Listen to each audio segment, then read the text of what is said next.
Hello, everybody. I hope you're well, and I'd like to welcome you to another MyCom podcast. This is Pope-Seiberling, and I am happy to deliver to you the fourth of four podcast.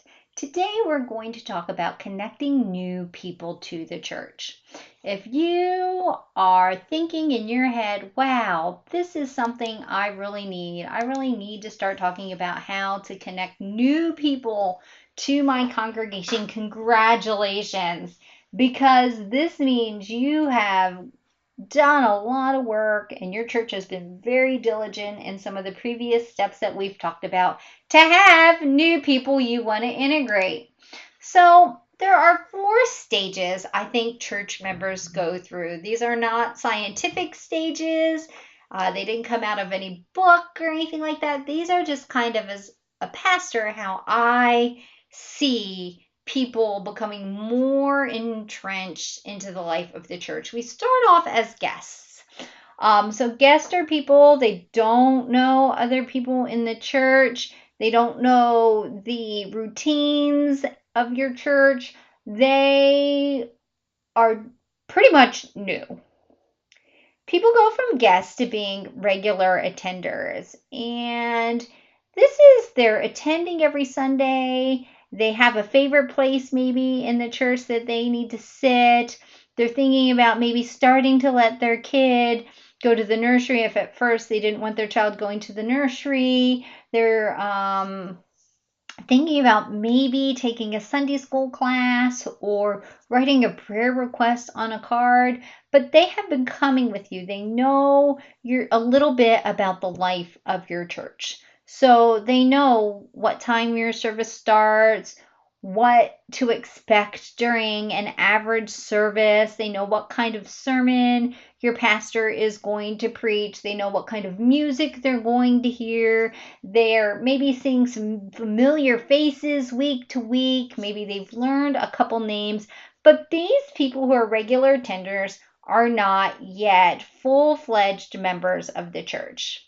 So people go from regular attenders to being members, and this is they take the membership vows. They vow to give their prayers, their presence, their gifts, and their service, and they have made some sort of formal commitment to the life of the church. Now, I will tell you that there are regular attenders who never officially take membership vows, but they function like a member. That even though they never officially took a membership vow, that they have demonstrated their presence, their gifts, their prayers, and their service to the church. So those people, even though they're not officially members of the church, we're going to put those kind of in the same bucket as members because they are acting like a full-fledged member of the church. And then finally, people become fully integrated in a church. There is a period between when a family takes membership to when they become fully integrated into a church. In other words, they have real friends at the church. If something happens, they know who at the church they're going to call. They know the names of their kids' Sunday school teachers.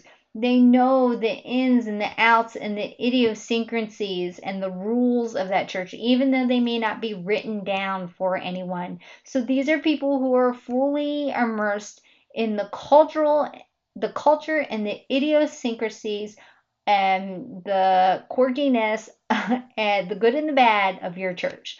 So those are what I call fully integrated members. And what we're trying to do is we're trying to move people down this arrow. We're trying to get them to be from guest to being fully integrated. But here's the catch. At any time during this process, people leave. People will leave your church. They may never come. They may visit once as a guest and never come again. They may come once or twice. You may think they're making their way to that regular attender box and they leave between that transition. But what I find is that people leave often when they're trying to transition into that next box, but they can't seem to get there.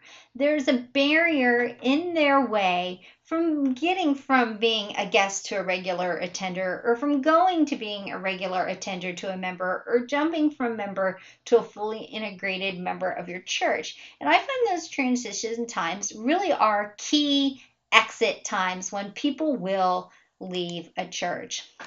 This particular podcast is really focused on getting church regular attenders to become members, that exit point, and the one between members and fully integrated people in your church. So we're talking about people who come to your church 5, maybe 6 times, even people who join the church, they come for a year and then you never see them again.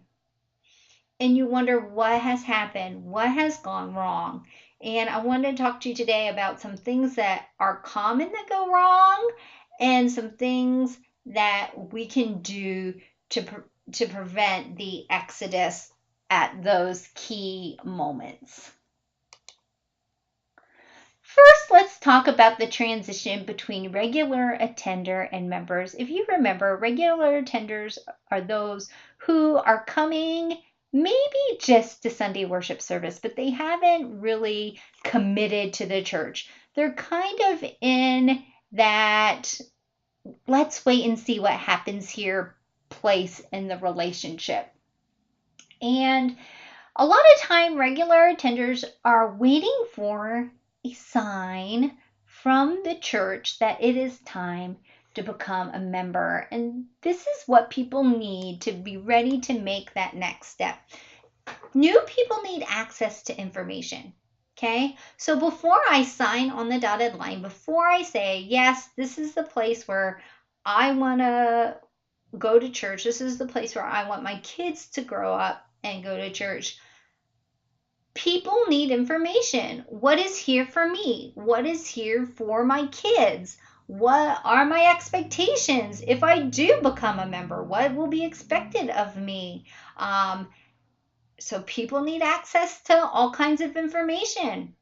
I also find that often when guests don't make the leap from regular attender to making vows at a church, guests don't know how to join the church. The church is not always forthright about what that process is, and people are unclear about what is being expected of them, how long that process is going to take, and then what will be expected of them once they join the church. A lot of churches do have membership expectations. They do have long membership classes. And so I would really encourage you to look at how you're communicating that to people and how that affects people moving from regular attender to member.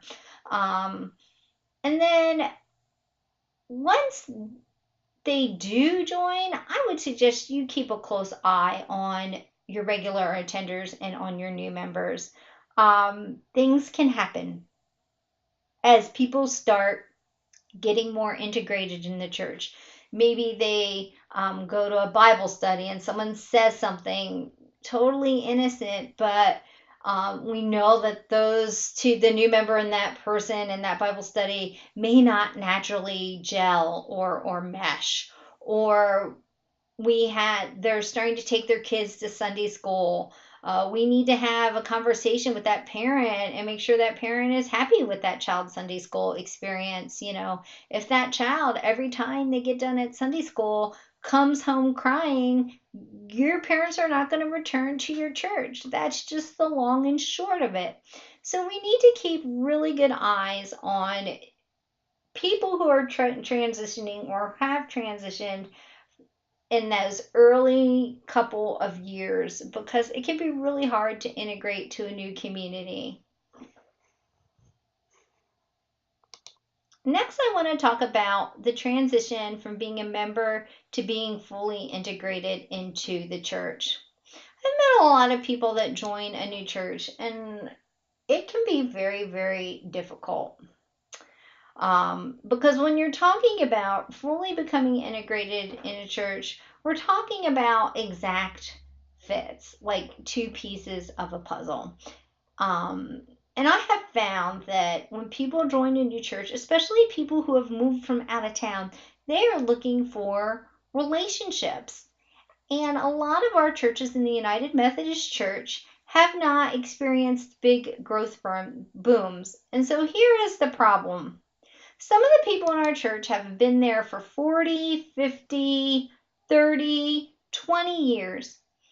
And people are like vehicle seats. So I want you to think about your car or your truck or whatever you drive, and how many people can you comfortably fit in your vehicle? Okay? So think of that number. After that, you're not putting more people in your car. It doesn't matter if they're really nice people or if you like the people, your car has a limited capacity. Well, people are like seats in a vehicle. They have limited capacity too. Okay? So once your car is full of friends, you don't have room for new friends in your church or in your life, because we're human and we only have so many people we can only keep track of so many people at a time. Now, this doesn't make your church sinful. It means that they've been together for a long time. They know who their friends are, and they're not really interested in making new friends. So what we have to do is we have to find a way to integrate new members into the life of a church. So if you have a group of new members, this is what you want to do. You want to focus all those new members on integrating with each other. So I always think small groups are a great way to go if you see that your new people are not integrating into the life of the church. And if you have a lot of new people, I like to put those new people in a group together, because those are all people who are drawn to your church, so they have that in common. So they were all drawn to the same church, so they probably have some things in common already. And then they are all people who are looking for new relationships. Okay? So I love to put those new people together. If you don't have enough new people to put them into a small group, you need to focus on integrating them with existing members. So you need to be looking at the new people, the new families individually, and asking, how do I integrate these people with the new members? Okay, what new members in my church maybe are looking for new relationships? Every seat in the car isn't full, or they participate in something where these people's paths might naturally cross already. Their son plays lacrosse and my son plays lacrosse, or their son's in the band and my daughter's in the band, and they might know each other already. So look at already existing paths and ways that we can integrate the path of a non-member with the path of an existing member. So those are two very different things that you're going to do depending on how many new members that you have. But the problem isn't that your church is bad, it's that your church already has established groups. And it's very, very difficult when there's such intimate relationships, when those people have been together already, to integrate new people into those relationships. So we need to find people in our church who are open to those new relationships if we don't have enough people to put in a group. So the other issue is that sometimes when new people join a church, they feel underutilized. New members feel underutilized. My husband and I move around quite a bit, and we recently moved to Kentucky and we joined a church. And this new church we joined, every time we offered to do something, they said, oh no, so-and-so does this, or oh no, so-and-so does that. And there was no room for us to participate in ministry. Now, I hear pastors and leaders complain all the time. 10% of the people do 90% of the work. Well, I want to ask you, do 10% of the people do 90% of the work because the 10% want it done their way? Okay? So as we think of new people, the Bible teaches us that every person has a spiritual gift. Every person who comes to your church has a spiritual gift. And are we utilizing new people's spiritual gifts? Do we have a process for new people to participate in ministry and to be groomed for leadership? We're always talking, we need more people, we need more people, we need more people. But when we get new people, we don't use them. We don't train them. We don't mentor them. We don't use their gifts, because if their gifts are the same as our gifts, we need to be really honest. Sometimes we're really threatened by that. And we don't want that person to be able to do what I can do. But the great news is that it gives us an opportunity to empower someone else to use their gifts, and it allows us to be in ministry together.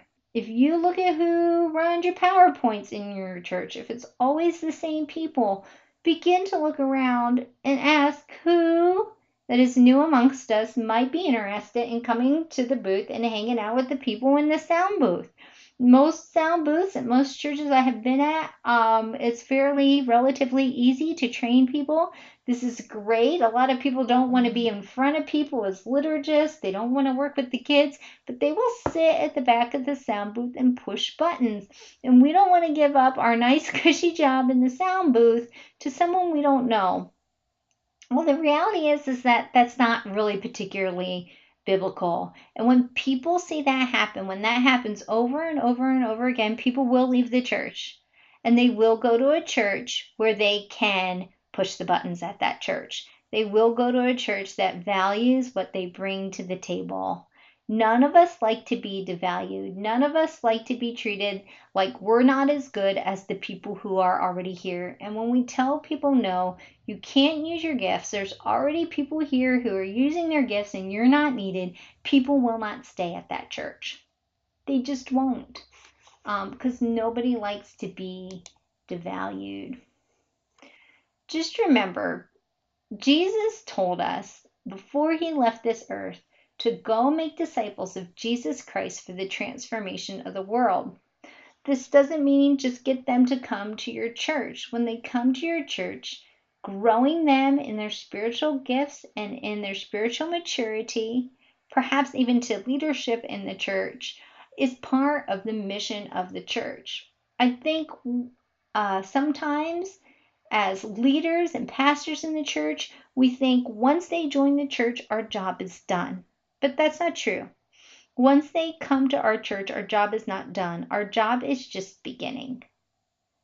Because our job is really to grow disciples, and that is a lifelong process. And part of the way we grow disciples is helping people get connected with other people in community and help them get connected with their gifts.